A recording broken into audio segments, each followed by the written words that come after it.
Hello दोस्तों, तो आज हम लोग स्टार्ट करने वाले हैं एक नया टॉपिक पॉलिटिकल साइंस की दुनिया में, जिसका नाम है डायलेक्टिकल मेटेरियलिज्म, द्वंद्वात्मक भौतिकतावाद। अगर कहा जाए द्वंद्वात्मक भौतिकतावाद तो भैया ये पढ़ना क्यों ज़रूरी है? देखिए, अगर आप पढ़ेंगे अलग अलग थिंकर्स को तो आपका रैशनैलिटी में डेवलपमेंट आएगा। ओके, तो ये तो रैशनैलिटी के लिए भी ज़रूरी है, इवन रैशनैलिटी के साथ साथ आपको मार्क्स के लिए भी ज़रूरी है, जो WBCHSC के लिए इम्पॉर्टेंट चैप्टर और टॉपिक आ जाता है। ठीक है, बहुत सारे आइडियोलॉजी को हम लोग को पढ़ना है, जिसमें मार्क्सिज्म भी एक आइडियोलॉजी है। उस मार्क्सिज्म आइडियोलॉजी का एक टॉपिक उठ के आता है डायलेक्टिकल मेटेरियलिज्म के रूप में, द्वंद्वात्मक भौतिकतावाद जिसको कहते हैं हिंदी में। ओके, तो स्टार्ट करते हैं क्लास। स्टार्ट करने से पहले मैं आपको एक इन्फॉर्मेशन देना चाहता हूँ कि आप लोग अगर इस चैनल में नए आए हैं तो चैनल को सब्सक्राइब कीजिएगा, बेल आइकन दबाना ना भूलिएगा, शेयर कीजिएगा, लाइक कीजिएगा, कमेंट जरूर से ज़रूर कीजिएगा। अगर आपको और भी ऐसा इन्फॉर्मेशंस चाहिए, फ्री नॉलेजेस चाहिए, तो आप डिस्क्रिप्शन में जो भी लिंक्स दिया हुआ है ना, उन लिंक्स पे क्लिक करके आपको चैनल ज्वाइन कर लेना है, फॉलो कर देना है। हम लोग वहाँ पे बहुत सारा वीडियोस, फोटोज़ अपलोड करते हैं, क्लास का कुछ बोर्ड का फ़ोटोज़ अपलोड करते हैं, जहाँ से आपको नॉर्मल कुछ न कुछ नॉलेज फ्री में अवेलेबल हो जाएगा। तो चलिए क्लास करते हैं आज का स्टार्ट। जो डायलेक्टिकल वर्ड है ना, अगर देखा जाए डायलेक्टिकल वर्ड, तो नॉर्मली इस वर्ड का जो ओरिजिन है या फिर ये वर्ड कहाँ से आया भैया, तो ये वर्ड नॉर्मली आया है एक ग्रीक वर्ड जिसका नाम है डायलेथिया। डायलेथिया एक ग्रीक का वर्ड है। ओके, इस डायलेथिया वर्ड का मीनिंग क्या होता है? ये डायलेथिया जो वर्ड है, इसका मीनिंग अगर समझने जाए तो होता है इंग्लिश में कन्वर्स, टकराना। ठीक है, बदलना, बदलेगा कैसे कोई इंसान या फिर कोई वर्ड, किसी भी विचार में परिवर्तन कैसे आता है? बिना आर्ग्यूमेंट, बिना तर्क का कोई भी सिद्धांत, कोई भी विचार बदलता नहीं है। तो कहा जाए सिंपली, अगर निकाला जाए तो इसका मीनिंग, जो डायलेक्टिकल वर्ड है वो ग्रीक वर्ड डायलेथिया से आया है, जिसका मतलब होता है कन्वर्स, और कह सकते हैं in short, in simple meaning, argument, तर्क।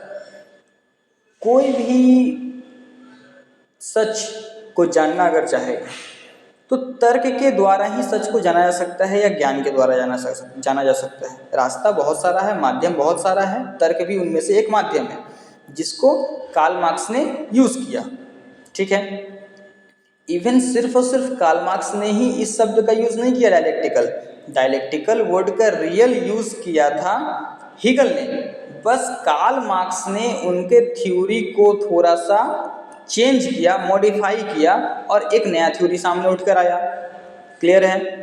जो हीगल थे ना, वो आइडियलिस्ट फिलोसोफर थे, मतलब वो वैचारिक रूप से सोचने वाले थिंकर थे पॉलिटिकल साइंस की दुनिया में। तो हुआ क्या डायलेक्टिकल मेटेरियलिज्म में, चलिए जानते हैं। जो डायलेक्टिकल वर्ड है, इसका तो आपको मतलब पता चल गया, ये टॉपिक में डायलेक्टिकल वर्ड का तो मतलब पता चला गया होगा। अब मेटेरियलिज्म वर्ड पे आते हैं। मेटेरियलिज्म वर्ड कहते हैं ना, मेटेरियलिज्म वर्ड को अगर हम जानने जाएं तो समझ में यही आता है कि ये कहना चाहता है कार्ल मार्क्स इसमें कि कोई भी सोसाइटी जो डेवलपमेंट हुआ है, मैंने बोला जाए जो इवोल्यूशन हुआ है उसका सोसाइटी का, वो कुछ ना कुछ नीड्स के बेस पे हुआ है, और कोई ना कोई मटेरियल नीड्स चेंज होने के कारण उसका इवोल्यूशन हुआ है। जैसे अगर हम पुराने समय में जाते हैं, एग्जाम्पल के रूप में प्रिमिटिव क्लास को पकड़ते हैं। प्रिमिटिव क्लास मतलब कि आदि मानव के समय का काल, वो पकड़ते हैं। उस समय देखा जाता था कि कोई भी पर्सन, कोई भी फैमिली या कोई भी ग्रुप जंगल में जाएगा, अपने नीड के बेस पे फल, फ्रूट्स, फ्यूल, लकड़ी ईंधन के रूप में यूज़ करने के लिए लेकर आता था और अपने घर में उसका यूज़ करता था। कहा जाए तो उस समय बस नीड टू फीड था। नीड टू फीड मतलब खाना खाना ही नीड था। कोई भी नेचुरल रिसोर्स के ऊपर किसी का भी ओनरशिप, कंट्रोल नहीं था। लेकिन जैसे जैसे ये आगे बढ़ता गया ना, सोसाइटी में नीड बढ़ता गया, और सोसाइटी में जैसे जैसे नीड बढ़ता गया ना, इस नेचुरल रिसोर्स पे, जिस पर पिछले समय में किसी का भी कंट्रोल या ओनरशिप नहीं था, आगे चलकर इस पर कंट्रोल, ओनरशिप, राइट्स आने लगा।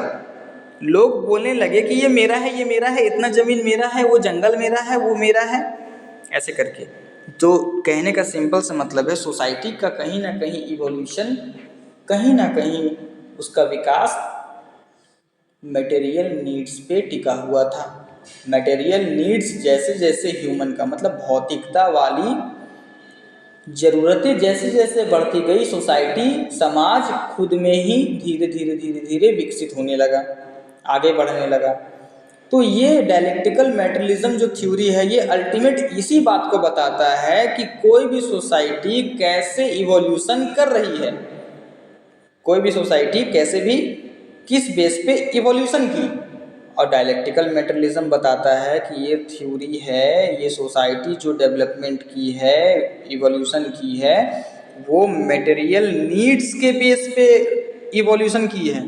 जैसे जैसे सोसाइटी का मटेरियल नीड्स बढ़ता गया, वैसे वैसे सोसाइटी डेवलप करती गई। यही नहीं, कार्ल मार्क्स ना मटेरियल नीड्स के बेस पे सोसाइटी को बांटे। कार्ल मार्क्स मटेरियल नीड्स के बेस पे सोसाइटी का इवोल्यूशन को माने। वहीं हीगल नाम जो था, वो हीगल जो पर्सन था, वो कहता था ना कि नहीं, सोसाइटी मटेरियल नीड्स के बेस पे नहीं, बल्कि सोसाइटी आइडियाज़ के बेस पे इवोल्यूशन की है। कि नए नए विचार आते गए, नए नए सोसाइटी में डेवलपमेंट होता गया, सोसाइटी इवोल्यूशन की ओर आगे बढ़ा। ठीक है, अगर देखा जाए तो कार्ल मार्क्स कहीं ना कहीं हीगल के प्रिंसिपल्स, हीगल के थ्योरी, हीगल के थॉट्स को ही पकड़कर बिल्कुल उसके ऑपोजिट एक अपना मॉडल प्रस्तुत कर दिए, अपना मॉडल सामने रखे और बोले कि नहीं, ये बात गलत है। सोसाइटी का डेवलपमेंट आइडियाज़ के बेस पे नहीं, आइडियोलॉजिकल डेवलपमेंट के बेस पे नहीं हुआ है, मटेरियलिस्टिक नीड्स के बेस पे हुआ है। जैसे जैसे ये नीड्स बढ़ता गया, वैसे वैसे सोसाइटी खुद में डेवलप करते गई। ओके, इवन मार्क्स ना हीगल को क्रिटिसाइज भी किए अपने थ्योरी में। क्रिटिसाइज करते करते वो अपने थ्योरी में प्रूफ भी देते हैं कि देखो, जो थेसिस, एंटीथेसिस और सिंथेसिस के रूप में कुछ प्रूफ्स वो प्रोवाइड करते हैं। बोलते हैं डायलेक्टिकल, मतलब कि डायलेक्टिकल बोला जाए तो टू एंटागोनिस्टिक फोर्स होता है जो आपस में टकराता है। मतलब कहने का है कि दो ऐसे अपोजिट शक्तियां हैं जो आपस में टकराती है और उनके टकराने से एक नए फोर्स का जन्म होता है। अच्छा, और जो दो शक्तियां आपस में टकराएंगी, वो शक्तियां क्यों टकराएंगी? क्योंकि दोनों शक्तियों का मैटेरियलिस्टिक नीड, भौतिक इच्छा अलग अलग है, इसलिए वो दोनों आपस में टकराएंगी। तो जहाँ थेसिस है वो एक फोर्स बन जाता है, एंटीथेसिस भी एक फोर्स बन जा रहा है, और ये दोनों थेसिस और एंटीथेसिस, ये दोनों आपस में एक दूसरे के बिल्कुल ऑपोजिट फोर्स है। बोला जाए तो एंटागोनिस्टिक फोर्स है, विपरीत शक्तियां हैं जो भौतिक इच्छा बदलने के कारण, मटेरियलिस्टिक नीड्स चेंज होने के कारण आपस में टकरा रही हैं। इवेंट टकराने के बाद तो ट्रूथ भी एक निकल कर आएगा ना, कोई नया फॉर्म भी तो कुछ होगा, नया क्लास भी तो फॉर्म हो सकता है, नया कुछ और मिल सकता है। तो इन दोनों के टकराने से जो नया प्रिंसिपल्स, जो नया वर्ड उठ के आएगा, जो नया थॉट्स उठ के आएगा, वो होगा ट्रूथ। और उसी को बोल दिए कार्ल मार्क्स, ये है सिंथेसिस। हम प्रीवियस क्लास में आपको थेसिस, एंटीथेसिस और सिंथेसिस का कॉन्सेप्ट पढ़ाए थे, उसको थोड़ा आप लोग फॉलो कीजिए। तो यहाँ पे कार्ल मार्क्स क्या कहते हैं, this is called dialectical based upon economic material. अच्छा, मटेरियल नीड तो बढ़ा, लेकिन मटेरियल नीड में पैसा भी तो एक मटेरियल आता है जो अदर मटेरियल को परचेस करने में, एक्वायर करने में हेल्प करता है। ओके, तो कार्ल मार्क्स बोलते हैं कि थेसिस एक ऐसा फैक्टर बन रहा है और एंटीथेसिस एक ऐसा फैक्टर बन रहा है जो आगे चलकर इन दोनों में कॉन्फ्लिक्ट होता है, और as a result, as a truth, synthesis सामने उठकर आ रहा है। क्लियर हुआ? अगर ये फेज आप लोग को क्लियर है तो आप लोग को डायलेक्टिकल मटेरियलिज्म का कॉन्सेप्ट बिल्कुल अच्छे से समझ में आ गया है। आगे हम इस थ्योरी को थोड़ा ग्राफ और एग्जाम्पल के हेल्प से समझेंगे। चलिए स्टार्ट करते हैं। देखिए जैसा कि लिखा हुआ है dialectical found the truth by two antagonistic forces. जो थेसिस है वो पहला फोर्स बन रहा है, एंटीथेसिस सेकंड फोर्स बन रहा है, और जो दोनों फोर्स टकरा रहा है, आपस में कॉन्फ्लिक्ट कर रहा है, आफ्टर देन वो आपका synthesis as a result by truth आ रहा है। ठीक है, समय धीरे धीरे आगे बढ़ता है, समय बढ़ने के साथ साथ यही सिंथेसिस आगे चलकर इस सिंथेसिस में मेटेरियलिस्टिक नीड्स फिर डेवलप होते हैं, फिर इंक्रीज होते हैं, फिर बढ़ते हैं, मतलब भौतिकता वाली इच्छाएं फिर बढ़ती हैं, आगे बढ़ती हैं, तो यही सिंथेसिस आगे चलकर थेसिस बन जा रहा है। और जब थेसिस बन रहा है तो इसका फिर एक अपोजिट फोर्स जन्म ले रहा है जो एंटीथेसिस बन रहा है, और फिर इन दोनों फैक्टर में थेसिस एंटीथेसिस में फिर आपस में फिर कॉन्फ्लिक्ट हो रहा है, आफ्टर देन एक नया सिंथेसिस का जन्म हो रहा है। ये क्रिया, ये प्रोसेस लगातार चलता रहा है, सोसाइटी में लगातार चलता आ रहा है, और सोसाइटी इसी प्रक्रिया, इसी प्रोसेस के थ्रू आगे इवॉल्व हो रही है, विकसित हो रही है। क्लियर है? इस ग्राफ को एक बार हम एग्जाम्पल के ग्राफ से समझ लेते हैं। जैसे स्टार्टिंग में सबसे पहले एंशियंट टाइम में मास्टर क्लासेस का, मास्टर क्लास मतलब नोबल क्लास, नोबल क्लास बोले तो कुलीन वर्ग जो थे उनका बोलबाला था, और कुलीन वर्ग के यहाँ पे लोग जो निचली जाति के थे वो स्लेव, बंधुआ मजदूर के रूप में कार्य करते थे। कुछ भी उनको मिल जाता था खाने पीने को, बस वही ठीक था, उससे बेसी कुछ नहीं चाहिए था उनको। तो मास्टर क्लास और स्लेव क्लास स्टार्टिंग में था, लेकिन स्लेव क्लास का नीड थोड़ा इंक्रीज हुआ, स्लेव क्लास का नीड थोड़ा इंक्रीज हुआ। अब ये नीड इनका इंक्रीज किस प्रकार से हुआ कि जब देखो सारा काम वाम कर रहे हैं तो हमको इन रिटर्न तो थोड़ा सा पैसा तो मिलना चाहिए, थोड़ा तो मॉनेटरी गेन होना चाहिए, पैसे से मुद्रा रूप में विकास होना चाहिए। जब इन दोनों में आपस में फिर से कॉन्फ्लिक्ट हुआ तो जाके एक नया क्लास बोले तो फ्यूडल क्लास सिंथेसिस का जन्म हुआ। अब ये फ्यूडल क्लास उन दोनों क्लास से बढ़िया उठकर आया, मास्टर क्लास से अच्छा था, और स्लेव क्लास को थोड़ा सा रिकॉग्नाइज भी कर रहा था अच्छे से।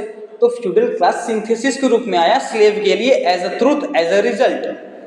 तो फ्यूडल क्लास जब आया उसके बाद स्लेव ही आगे चलकर सर्वेंट बन गए, वहां पे नौकर बन गए। अब कैसे समझे इसको, एग्जाम्पल के थ्रू समझना होगा। तो फ्यूडल क्लास मतलब सामंतवाद वाले वर्ग, जिनके पास जमीन का मालिकाना हक था, लीगलिटी था, वो पूरे बड़े बड़े जमींदार थे, जमीन के मालिक थे। वहीं जो सर्वेंट क्लास है, वहीं जो सर्वेंट क्लास है वो उस जमीन पे काम करते थे, खेती करते थे, बीज बोते थे, फसल काटते थे, खेत में हार्वेस्टिंग होता था, खेत जोतते थे। तो वो जब सोचे कि फ्यूडल क्लास के पास इतने सारे रिसोर्स का कलेक्शन है तो सर्वेंट क्लास के पास भी तो थोड़ा होना चाहिए, क्योंकि फ्यूडल क्लास का जो भी रिसोर्स है उस पर पूरा 90% वर्क तो सर्वेंट क्लास ही कर रहा है उनके लिए। तो इस रिसोर्स पे सर्वेंट क्लास का हक क्यों ना हो। अगेन आगे चल के फ्यूडल क्लास और सर्वेंट क्लास के बीच में कॉन्फ्लिक्ट होता है। जब फ्यूडल क्लास और सर्वेंट क्लास के बीच में फिर से कॉन्फ्लिक्ट होता है तो फिर एक नया सिंथेसिस के रूप में कैपिटलिस्ट क्लास का जन्म होता है। देखिए मास्टर क्लास एक समय का थेसिस था, पुराने समय का, स्लेव क्लास उसी समय का एंटीथेसिस का। इन दोनों का इच्छा अलग अलग था, भौतिक मेटेरियलिस्टिक नीड्स को लेके इन दोनों में कॉन्फ्लिक्ट हुआ। तो थेसिस एंटीथेसिस के कॉन्फ्लिक्ट से एक सिंथेसिस का जन्म होता है जो ट्रूथ है इन रिजल्ट, वो है फ्यूडल क्लास। यही फ्यूडल क्लास आगे चलकर समय के साथ थेसिस बन गया, और सर्वेंट क्लास आगे चल के उनका एंटीथेसिस बन गया, ऑपोजिट फोर्स फिर रेडी हो गए, ये दोनों फोर्स फिर से टकराए, एक नया सिंथेसिस का जन्म हुआ, वो हुए कैपिटलिस्ट क्लास। और कैपिटलिस्ट क्लास भी आगे जाके थेसिस बना और उनका एंटीथेसिस वर्कर क्लास बना, क्योंकि वर्कर क्लास ये सोच रहा था, उनका भी ये माइंडसेट था, थॉट प्रोसेस था कि कैपिटलिस्ट क्लास के पास इंडस्ट्री है, प्रोडक्शन प्लांट है, उत्पादन का सारा सामान है, सब कुछ संसाधन है, लेकिन ये सारे संसाधन कोई मायने नहीं रखते। अगर वर्कर क्लास उनके पास ना हो तो इंडस्ट्री को कहीं ना कहीं रन करने के लिए तो worker class as a base काम कर रहे थे। तो वर्कर क्लास का भी नीड्स बढ़ा कि जब कैपिटलिस्ट क्लास के पास रिसोर्सेस है, इंडस्ट्री का ओनरशिप है और उस ओनरशिप को प्रोवाइड करने वाला, उस ओनरशिप को और बढ़ाने वाला, उनको ग्रोथ और देने वाला वर्कर क्लास है जो प्रोडक्शन में पूरा हेल्प कर रहा है। Even capitalist class worker class का एक्सप्लॉयटेशंस कर रहा है, तो वर्कर क्लास के पास भी तो इंडस्ट्री का ओनरशिप होना चाहिए। क्यों नहीं कर सकता वो ओनरशिप? जब ये थॉट प्रोसेस मेटेरियलिस्ट, अगेन देखिए यहाँ पे मेटेरियलिस्टिक प्रोसेस हुआ है, मेटेरियलिस्टिक नीड बढ़ा है। कैपिटलिस्ट क्लास के रिसोर्स पे वर्कर क्लास चाहता था कि जब वो कंट्रोल कर सकता है ह्यूमन होकर, तो वर्कर क्लास क्यों ना करे। नेचर ने तो कभी भी किसी के संग भेदभाव नहीं किया, जाहिर सी बात है, नेचर ने कभी भी किसी के संग भेदभाव नहीं किया। तो फिर ये जो कैपिटलिस्ट क्लास आज इनके पास इतना सारा रिसोर्स है, कहीं ना कहीं इनके रिसोर्स में वर्कर क्लास का ही पसीना स्वेटिंग हुआ है ना। तो वर्कर क्लास और कैपिटलिस्ट क्लास मतलब थेसिस और एंटीथेसिस के बीच में अगेन कॉन्फ्लिक्ट होता है और कम्युनिज्म का जन्म होता है। क्लियर हुआ? कम्युनिज्म के जन्म मतलब, कम्युनिज्म कहने का मतलब हम सिंपली आप लोग को प्रीवियस क्लास में बताए थे, कद्दू कटेगा तो सब में बटेगा, ओनरशिप सबका है, किसी का बहुत ज़्यादा रिसोर्स पे कंट्रोल नहीं हो सकता है, सबका रिसोर्स पे बराबर कंट्रोल होगा और रिसोर्स सबको बराबर बांटे जाएंगे। ओके, इसी कैपिटलिस्ट क्लास को हम प्रीवियस क्लास में बुर्जुआ बोले थे और इसी वर्कर क्लास को हम प्रीवियस क्लास में प्रोलिटेरियत बोले थे या फिर आपका सर्वहारा बोले थे। ओके, आगे बढ़ते हैं।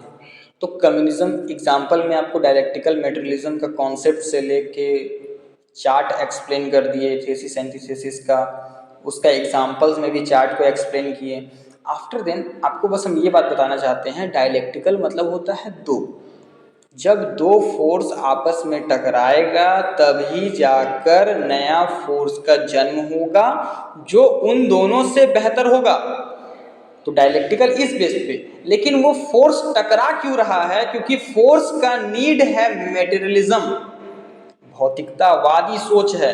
तो भौतिकतावादी सोच के आधार पे दो फोर्स आपस में टकरा रहा है, इसलिए इस थ्योरी का नाम पड़ गया डायलेक्टिकल मेटेरियलिज्म। क्लियर हुआ? और इसी मेटेरियलिस्टिक नीड के बेस पे जो दो फोर्स टकराया, इन रिजल्ट सोसाइटी में कहीं ना कहीं इवोल्यूशन का फेज आया। इसलिए मार्क्स बोलते हैं कि इवोल्यूशन मेटेरियलिस्टिक नीड पे हुआ है, ना कि आइडियोलॉजिकल डेवलपमेंट पे। क्लियर हुआ? यहाँ पे मार्क्स काउंटर कर देते हैं हीगल को। इवन ऐसा भी कहा जाता है कि कार्ल मार्क्स हीगल के ही प्रिंसिपल्स थ्योरीज को बस ऑपोजिट वे में प्रोवाइड कर रहे हैं, सबके सामने रख रहे हैं, सबके सामने। हीगल, ऐसा कहा जाता है कि हीगल का थ्योरी सर के बल खड़ा था, कार्ल मार्क्स ने उस थ्योरी को बस घुमाकर पाँव के बल खड़ा कर दिया। समझ में आया? बिल्कुल ऑपोजिट। तो यहाँ तक आपको चार्ट कॉन्सेप्ट बिल्कुल अच्छा से एक्सप्लेन हो गया होगा, मेरे को ऐसा आशा है कि हो गया होगा। अगर फिर भी कोई डाउट है आपको, कमेंट सेक्शन ओपन है, आप डायरेक्ट डीएम भी कर सकते हैं, सोशल मीडिया अकाउंट पे भी जाके कमेंट मैसेज कर सकते हैं मुझको, और व्हाट्सएप पे भी कर सकते हैं। ठीक है, मैं ज़रूर रिप्लाई करूँगा, मैं देखूँगा जब मेरे पास टाइम आएगा, मैं आजकल के भीतर आपको रिप्लाई भी कर दूँगा। ओके, अच्छा, एक बात आप लोग को बताना चाहते हैं अपने स्टूडेंट्स को कि आप लोग ये क्लास को अगर आप देख रहे हैं तो 1.25 के स्पीड पे क्लास मत देखिएगा ना, 1.5 के स्पीड पे क्लास देखिएगा। क्लास को अगर देखना है तो 1 की स्पीड में ही देखिएगा, क्योंकि स्पीड एक बोलने का भी होता है। जितना देखिए, हम जितना बोलेंगे उसका 1/10 ही आप समझ पाइएगा, 10वां हिस्सा। क्लियर है? तो कोशिश कीजिएगा ना कि इस क्लास को फोकस मोड पे करें। इवन एक बार क्लास को चुपचाप पूरा देखना है, दूसरा सेकेंड बार फिर से इसको रिप्ले करना है और रोक रोक कर, पॉज लगा लगा कर आपको नोट्स भी मेक करना है। और नोट्स मेक करते करते अगर आपको डाउट भी आ रहा है तो डाउट भी पूछना है। इसलिए पहला क्लास सिर्फ सुनना है, दूसरे क्लास में पूरा नोट्स बनाना है पॉज लगा लगा के, ठीक है। कोई डाउट होगा उसके लिए भी हम हैं, आराम से आप हम लोग को मैसेज कर सकते हैं, कमेंट कर सकते हैं, ठीक है। आगे बढ़ते हैं। तो ये सारा खत्म हो गया, अब नोट पे आते हैं। नोट ये बोल रहा है thesis and antithesis are two antagonistic opposite forces. Synthesis is the truth which came out by dialectical argument. Again, it became thesis as per time or material need of society. कुल मिलाकर Karl Marx यही note में बोल रहे हैं कि जो thesis और एंटीथेसिस दो पहलू हैं, वो दोनों एक अपोजिट फोर्स हैं, विपरीत शक्तियाँ हैं जो आपस में टकराती हैं, कॉन्फ्लिक्ट करती हैं, संघर्ष करती हैं। तो ट्रूथ के रूप में इन रिजल्ट सिंथेसिस का जन्म होता है और इसी को कहा गया डायलेक्टिकल आर्ग्यूमेंट, आपस में दो विषयों पे चर्चा। और जो सिंथेसिस दोनों के फोर्स के कॉन्फ्लिक्ट से आया, वही सिंथेसिस समय के साथ आगे बढ़ते बढ़ते थेसिस बन जा रहा है, क्योंकि मटेरियल नीड सोसाइटी का कभी भी स्टॉप नहीं होता है, बढ़ते ही रहता है। क्लियर हुआ? जब ये हो गया क्लियर, अच्छा मैं एक बात बोलना चाहता हूँ आप लोग को कि अगर पिक्चर क्वालिटीज़ क्लियर नहीं आ रहा है तो उसमें घबराने वाला कोई भी बात नहीं है। आप किसी भी सोशल साइट पे, मेरे मतलब कि एकेडमिका के किसी भी सोशल प्लेटफॉर्म पे जाके आप वहाँ से इस पिक्चर को कलेक्ट कर सकते हैं। पिक्चर आपके पास बिल्कुल अवेलेबल हो जाएगा, ओके, वो भी अच्छे क्वालिटी में। Don't worry. सो क्लास को सुनिए, आराम से मजा लीजिए, क्लास को समझिए। ठंडा बारिश का मौसम है, पूरा कार्ल मार्क्स को याद कीजिए और अपना मार्क्स भी बढ़ाइए, क्योंकि यही चैप्टर 8 मार्क्स के लिए भी आएगा। ओके, तो स्टार्ट करते हैं। अगला जो लास्ट फेज ये बच रहा है वो थ्योरी को एक्सप्लेन कर रहा है, मतलब चार्ट को एक्सप्लेन ही कर रहा है। जैसे लिखा हुआ है रेड डॉट में, conflict between master class and slave class, in result feudal class formed as truth. ये तो हम सब बता चुके हैं, फिर से लेकिन दोहरा देते हैं कि मास्टर क्लास और स्लेव क्लास में कॉन्फ्लिक्ट होने के कारण जो फ्यूडल क्लास का जन्म हुआ वही सिंथेसिस हुआ। मास्टर क्लास थेसिस था, स्लेव क्लास एंटीथेसिस था, दोनों फोर्स का अलग अलग नीड था, मटेरियल नीड था, ग्रो हुआ मटेरियल नीड, आपस में ये लोग टकराए और फ्यूडल क्लास उन सबसे बढ़िया क्लास बनकर निकला as a result, as a truth. और यही फ्यूडल क्लास सेकेंड वाले पॉइंट में देख पा रहे हैं आप कि again feudal class become thesis and servant class become antithesis after conflict capitalism formed as truth. फिर वही प्रक्रिया दोहराया गया, वही प्रोसेस फिर हुआ। सोसाइटी का नीड तो कभी स्टॉप होगा नहीं। यही फ्यूडल क्लास जो सिंथेसिस था आगे जाके थेसिस बना और इसका अपोजिट फैक्टर, अपोजिट फोर्स फिर रेडी हुआ सर्वेंट क्लास। अब सर्वेंट क्लास और फ्यूडल क्लास में फिर से फाइट हुआ, मतलब कि मारपीट वाला फाइट नहीं, हाथापाई वगैरह नहीं कि वो उसको मार के माथा फोड़ दिया, ऐसा कुछ नहीं। नॉर्मली कॉन्फ्लिक्ट हुआ, वैचारिक मतभेद हो गया और वैचारिक मतभेद ही रिवोल्ट, आपस में कॉन्फ्लिक्ट का कारण बन गया। और ये कॉन्फ्लिक्ट के कारण इन रिजल्ट फिर as a truth, as a synthesis capitalist class का फॉर्मेशन हुआ। अब जो कैपिटलिस्ट क्लास हुआ वो भी आगे चलकर थेसिस बन गई, क्योंकि उसका भी नीड बढ़ा, और वर्कर क्लास भी आगे चलकर थेसिस बन गई, क्योंकि वर्कर क्लास सोचती थी कि जब सारे रिसोर्स पे कैपिटलिस्ट का ही ओनरशिप है और उस ओनरशिप को बनाए रखने के लिए वर्कर क्लास बहुत बड़ा बेस का काम कर रहा है, तो वर्कर क्लास के हक में क्या आ रहा है। इन दोनों में फिर से कॉन्फ्लिक्ट हुआ और कॉन्फ्लिक्ट होने के बाद कम्युनिज्म का जन्म हुआ। देखिए थर्ड डॉट में लिखा हुआ है, थर्ड रेड डॉट में लिखा हुआ है, as per change in material need of society conflict arose and in result communism formed as truth. बिल्कुल सही बात है। तो थ्योरी यहाँ पे पूरा अच्छे से एक्सप्लेन हो जाता है। अब आते हैं हम क्रिटिसिज्म के ऊपर। क्रिटिसिज्म के ऊपर आने से पहले हम ये बात बताएंगे कि कोई भी एक रैशनल पर्सन होता है, जो तर्कवादी, तार्किक, बुद्धिमान व्यक्ति, वो सिक्के का दोनों पहलू को बढ़िया से देखता है। किसी एक पहलू को देखकर अपना डिसीजन नहीं बदलता या नहीं लेता, ठीक है। तो जब हम डायलेक्टिकल मटेरियलिज्म मैंने बोले तो कार्ल मार्क्स की थ्योरी का एक पहलू देख चुके हैं, तो दूसरे पहलू को भी देखना चाहिए। As a aware person, as a intellectual person हमको देखना पड़ेगा। तो क्रिटिसिज्म की ओर आगे बढ़ते हैं। और एग्जाम में भी आपको क्रिटिसिज्म लिखना है, भले क्वेश्चन में बोले या ना बोले, लेकिन लिखना जरूर है। और ये चार्ट ग्राफ मेंशन जरूर करना है, नंबर अच्छा आएगा। ओके, WBCGS WBCHSE इसको बहुत अच्छा नंबर से रिकॉग्नाइज करेगी अगर आप इसको यूज करते हैं एज अ ग्राफ। ठीक है, चलिए आगे बढ़ते हैं। क्रिटिसिज्म, जो मार्क्स है ना वो सिर्फ फोकस किया था एक मटेरियलिस्टिक फैक्टर पे, और उसका मटेरियल फैक्टर था मनी। बाकी अदर फैक्टर को वो भूल गया, छोड़ दिया, उसके ऊपर फोकस नहीं किया। मतलब कार्ल मार्क्स मनी के अलावा किसी चीज पे फोकस नहीं किया, इकोनॉमिक फैक्टर पे ही वो काम किया। अगला उसका क्रिटिसिज्म उठ के आता है कि वो सिर्फ और सिर्फ कॉन्फ्लिक्ट के ऊपर जोर दिया है, संघर्ष के ऊपर जोर दिया है, और बाकी सोशल ऑर्डर को वो नजरअंदाज, इग्नोर करके चला गया। बाकी सोशल ऑर्डर क्या हुआ? हार्मोनी हुआ, मतलब कि आपसी सहचर्यता, एक दूसरे के आधार, एक दूसरे पर डिपेंडेंसी, एक दूसरे से मतलब लगाव, इस पे भूल गया। राइट्स, अधिकार का बात करना ही भूल गया। जस्टिस, इसका भी बात करना भूल गया। लेकिन कार्ल मार्क्स, क्या लगता है आपको कि इसका बात नहीं किया होगा? अल्टीमेट अगर आप इस थ्योरी को देख रहे हैं तो कॉन्फ्लिक्ट के कारण कहीं ना कहीं जो कॉन्फ्लिक्ट है वहाँ हार्मोनी भी आ रहा है। कॉन्फ्लिक्ट राइट्स को लेके ही हो रहा है, भले इकोनॉमिक राइट्स हो, अदर राइट्स को ना वो मेंशन करें, लेकिन राइट्स के लेकर ही आ रहा है। जस्टिस, इकोनॉमिक जस्टिस का ही बात कर रहा हो कार्ल मार्क्स, लेकिन जस्टिस का बात तो कर रहा है। हाँ, एक छोटा सा पोर्शन पे वो, मतलब छोटा नहीं, मतलब वो एक बहुत बड़ा वाइडर पोर्शन पे ध्यान दिया, लेकिन छोटे छोटे पोर्शन को वो इग्नोर करके आगे चला गया।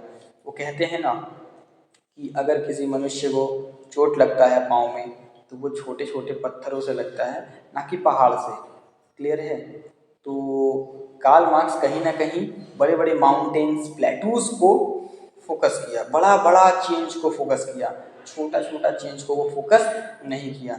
अगर छोटा छोटा चेंज को वो फोकस करता तो शायद कार्ल मार्क्स का हम लोग क्रिटिसिज्म नहीं पढ़ रहे होते। और एक बात हमेशा याद रखिएगा, माइक्रो चेंज जो होता है ना, माइक्रो चेंज, छोटे छोटे सूक्ष्म बदलाव, यही बदलाव आगे चलकर एक बड़े चेंज को जन्म देती हैं।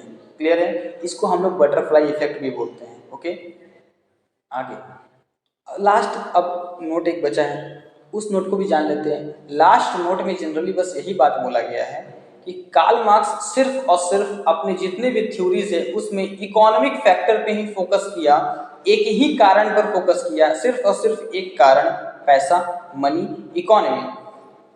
इसलिए इस पर्सन को मोनोलिथिक थॉट वाला पर्सन भी कहते हैं, मतलब एक कारणवादी विचारधारा वाला मनुष्य।